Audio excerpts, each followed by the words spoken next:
Que a paz e o amor de Jesus esteja e permaneça em nossos corações.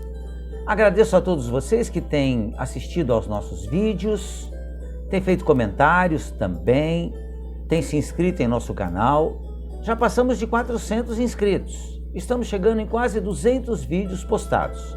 Agradeço a Deus essa oportunidade de levar a mensagem sempre consoladora da doutrina espírita. Não somente consoladora, mas muito racional também.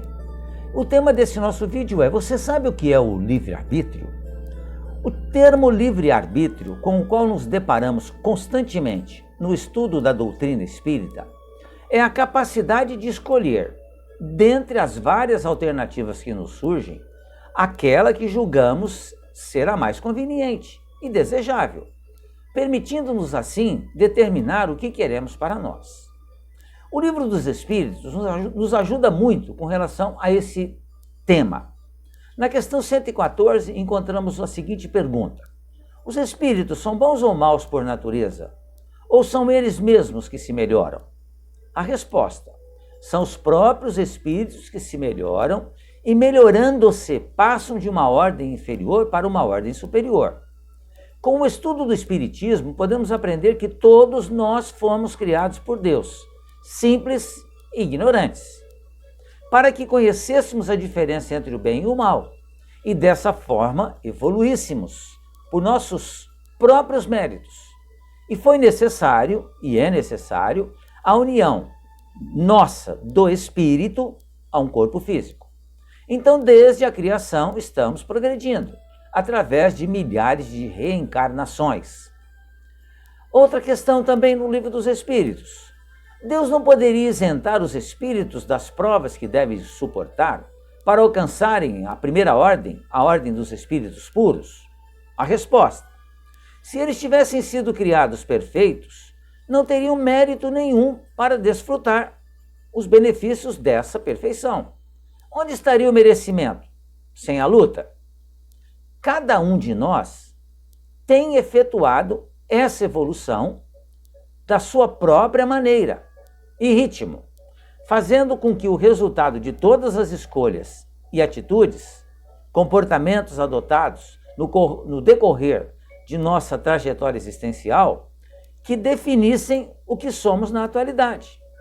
E é somente esse progresso exclusivo e individual que consegue explicar de maneira lógica e racional as diferenças culturais, emocionais, morais e espirituais que ocorrem entre os indivíduos.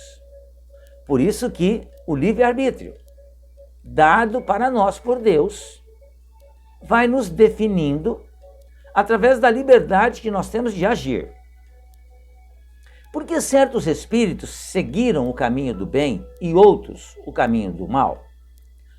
Resposta: não têm eles o livre-arbítrio? Deus não os criou maus, criou-os simples e ignorantes, ou seja, sem conhecimento, mas com aptidão tanto para o bem quanto para o mal. Aqueles que são maus, assim se tornaram por sua vontade. Sempre existiram inúmeros caminhos a serem seguidos, e cada um de nós optou por aqueles que pareceram ser os mais convenientes. Mas nem tudo que julgamos ser o mais adequado é verdadeiramente o mais apropriado ao nosso bem-estar e integridade. Por isso que Deus, muito inteligentemente, nos deu liberdade de ação, para que a gente, ao escolher o caminho errado, não fosse depois reclamar. A culpa é sempre nossa. Então, nem tudo que julgamos ser o mais adequado é verdadeiramente o mais apropriado. Isso porque o grau dessa percepção depende dos conhecimentos adquiridos, das experiências vividas e de quanto já conquistamos ou conseguimos aprender e apreender sobre as virtudes que necessitamos conquistar, de modo a concretizarmos o próprio progresso. Uma outra pergunta também com relação ao livre-arbítrio: depende então dos espíritos apressarem o seu progresso para a perfeição? Uma pergunta muito interessante. E a resposta é que, certamente, eles o alcançam mais ou menos rapidamente, segundo o seu desejo e sua submissão à vontade de Deus. Uma criança dócil não se instrui mais rapidamente que uma criança insubmissa? Certamente que sim. Somos todos criados com as possibilidades de errar e acertar, porque fomos gerados simples e sem conhecimentos, ignorantes.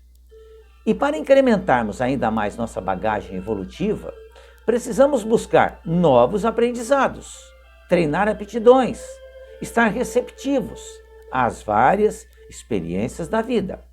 Porém, sempre mantendo o devido cuidado e atenção para que não usemos negativamente o próprio livre-arbítrio, trazendo com isso prejuízos a nós mesmos. Uma outra questão, ainda do Livro dos Espíritos.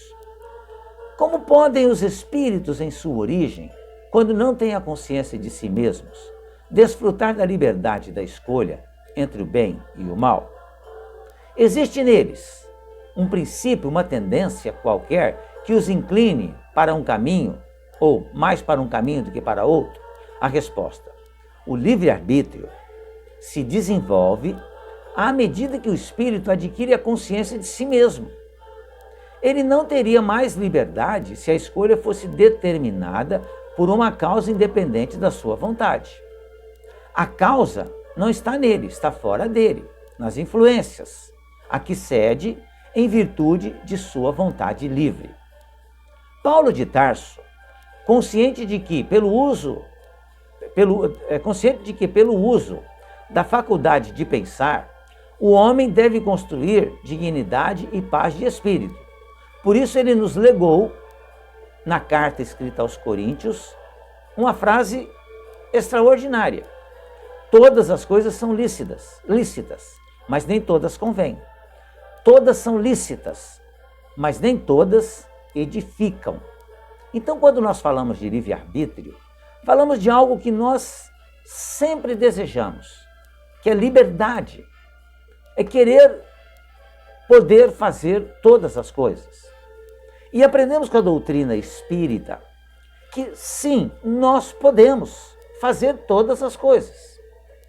Mas já de há muito tempo atrás, séculos e séculos e séculos, já havia essa lição e esse alerta de Paulo de Tarso de que posso fazer tudo, tenho liberdade para tudo, mas nem tudo me convém. O que me convém é somente aquilo que edifica. Por isso, quando nós sonhávamos com liberdade, mas sem responsabilidade, não passava de quimeras mesmo, de um sonho impossível, irrealizável. Porque toda ação gera consequências, sempre, em qualquer situação. Qualquer ação escrita, falada, pensada, todas elas vão gerar consequências. Por isso que Deus, na sua inteligência suprema, nos deu liberdade total. O que na realidade nós não possuímos. Por quê? Porque eu não posso fazer tudo. Eu só posso fazer aquilo que seja lícito, que seja conveniente para que eu, um espírito, possa evoluir. Portanto, junto com a liberdade, vem então o limite. O que é que eu posso fazer? Tudo. Teoricamente eu posso fazer tudo, mas me convém fazer tudo? Não me convém. Então eu não posso fazer tudo. Vejam a inteligência, então, de Deus. Por isso que Jesus, então, muito apropriadamente nos disse da necessidade de amar a Deus sobre todas as coisas. Porque Jesus compreende Deus, sabe da sua inteligência, da sua bondade, da sua misericórdia. Ele é o verdadeiro Pai, aquele que dá liberdade ao Filho, ensina a ele qual é o caminho que seja correto e lhe dá liberdade de ação. Mas, junto com essa liberdade, vem aquela limitação. Olha, não convém que você faça todas as coisas. Por quê? Você é o responsável por isso. E nem tudo edifica. Pensemos nisso, amigos e amigas. Era isso que tínhamos para esse vídeo. Mais uma vez agradeço a sua atenção. Fiquem bem, fiquem em paz.